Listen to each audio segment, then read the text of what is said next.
Day 4.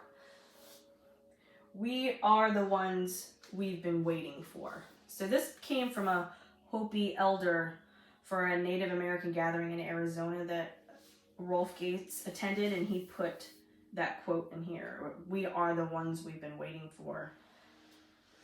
You know, this is day 4. I kind of have an idea of where this book is going. You know, we're slowly moving through the 8 limbs of yoga. And, you know, he talks about a really important thing in day 4, talking about how to let go and just kind of like float down the river of yoga.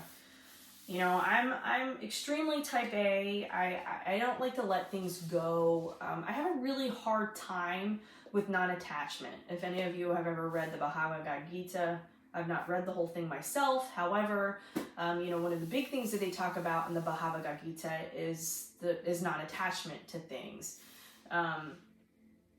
You know, non-attachment to the outcome, non-attachment to the present moment, and non-attachment to the past. So, you know, Rolf Gates says in day 4, but first you must get into that canoe and let go. So for me, letting go has always been like the result of the situation. So, you know, I've gone through this horrible thing. You know, I just have to let it go. I just have to let it go. So for me, letting it go was always a product of something that had happened, good or bad. You know, of course, it's easier to forgive yourself for not letting go of the good thing versus letting go of the bad thing. So treating the whitewater parts of our lives and the calm pools, like the calming waters of our lives, treating them both the same by, for me, letting go of, you know, like, well, this is a rough patch in my life. What kind of result is this going to have? Like, releasing and letting go of that result and just living like, okay, well, I'm in this whitewater situation. How am I going to get out of this? Instead of, well, if I do this, this is going to happen, or if I do this, this is going to happen. Instead of being attached to the this is going to happen, I think it's important for me and my growth as a yogi and my meditation practice to like let it go. And that applies to like a lot of different things. When I'm on the mat in my own asana practice, you know, am I letting go the expectation that I have of myself to be perfect, or to do the posture the way the magazine shows you, or, you know, those sorts of things? Am I letting go of that level of perfectionist that I expect out of myself? You know, as far as like meditation, am I letting go of the thoughts that are kind of flying by and giving me monkey brain so I can't focus on anything? You know, am I letting go of those things and letting go of what meditation and yoga is supposed to be? My body's not like anybody else, and neither is my brain, for sure. So in my meditation practice, I'm not really being fair to myself if I don't let go of, you know, what the yoga journal says I'm supposed to be doing. So, you know, when I let go of those things, I can let go of the control, I can let go of the overachiever in me, so that I can just enjoy what it is and take the lesson from that whitewater part of my life and really focus on what the lesson is supposed to be in that moment, rather than, you know, focusing on what the result was and kind of missing the point.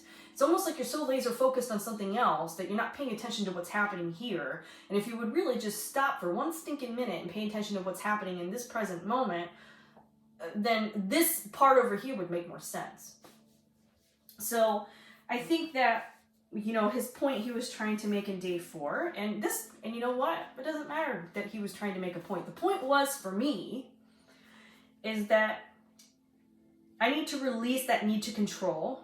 The overachiever in me has to release that, because it makes me subsequently be upset about the outcome, because it doesn't fit into the mold or the narrative that I've given myself about what the outcome is supposed to be.